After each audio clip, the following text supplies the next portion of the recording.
Hi everyone, it's us again. There's Marlene. Thank you so much, Marlene, for doing this. So today we are on day 1 of our immunostaining protocol. We are going to stain for new N. We are going to use a biotinylated mouse anti-new N antibody. I'll explain why we're using all that during the lecture portion. So that everything is clear. So here we have the protocol divided into day 1 and day 2. So we're going to do day 1 today. So this is basically for the Nissle, we mounted the sections first, we let them dry, and then we put them through different baths.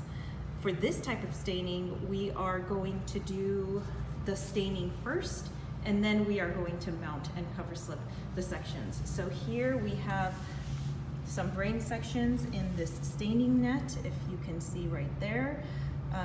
So these are freshly sectioned brain sections. This is what you would have sectioned in one of your lab sessions. And here are all the steps we're gonna do for day 1.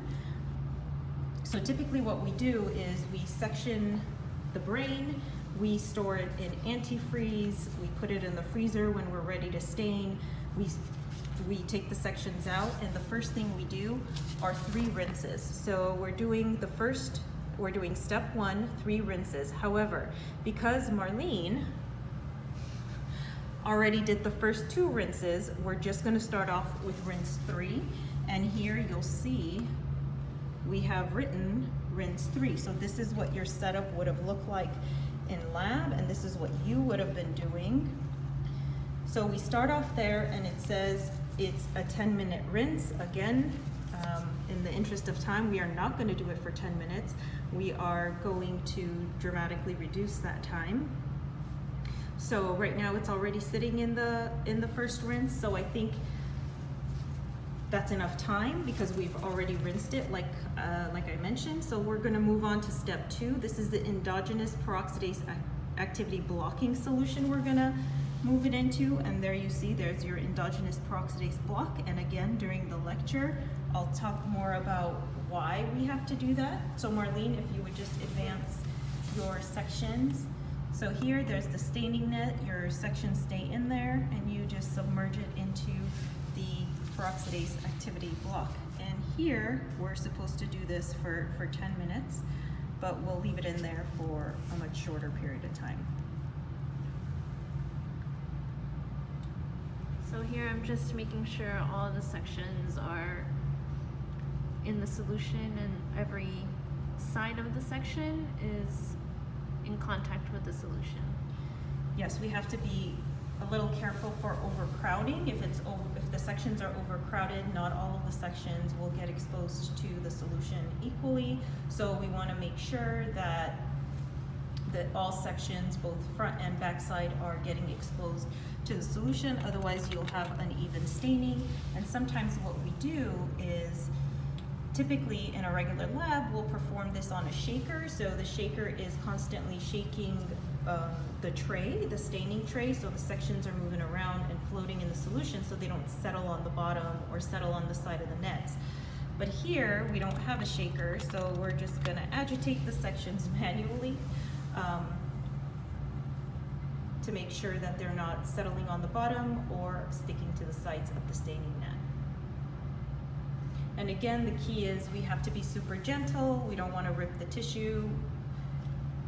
We want to keep it as intact and nice as possible. So now we're gonna move on to the next step?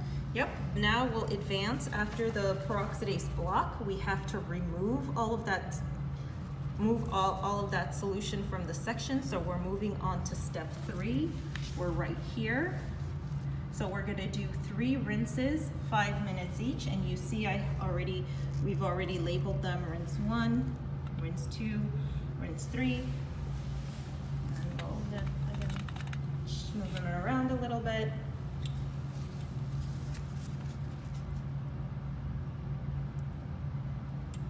This is just mostly to make sure that you're removing any excess of the peroxidase block that we made, and to just reaction. Okay, now we can advance it to rinse number 2.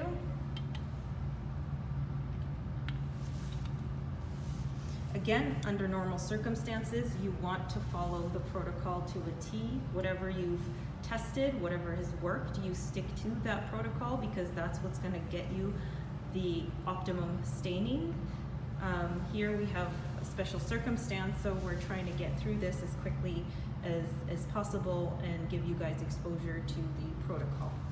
Okay, let's move it on to rinse number 3.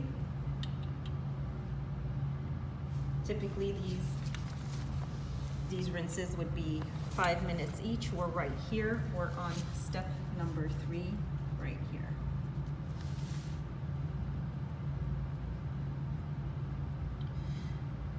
So step number 2, as you guys can see, that was the endogenous peroxidase activity blocking step.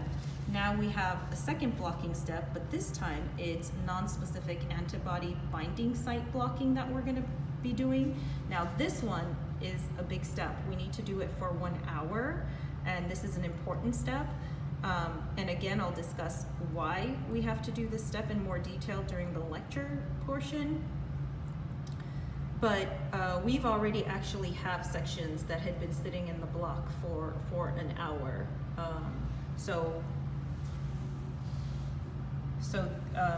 We'll be using those to continue the rest of the steps. So let's go ahead and move it into the non-specific antibody block. You see it's already labeled. Go ahead. So again, we already have sections. Marlene prepared sections that were sitting in the block for an hour before this video. So we're going to continue doing the staining with in a little bit with we'll continue day 2 with those sections. And then you'll see after the non-specific antibody binding site block, step number 4, step number 5 is primary antibody incubation. So we're going to incubate the sections in the primary antibody. Our antigen of interest is nu-N, so we are going to be using a mouse anti-nu-N antibody, which is biotinylated. And so we would, in class, we would now advance the sections from the block to the primary antibody solution. So let's go ahead and move those over. Okay, now at this step, this would be your day 1 of your immunostaining. It would have taken a very long time. It would have taken us almost the full 2 hours to get through these steps, but like I said, Marlene's already done a lot of these steps before we started this video because we need to advance a little bit more quickly here. So this would be end of your day 1 immunostaining, and we would start the second day the following week. Okay, so that's day 1.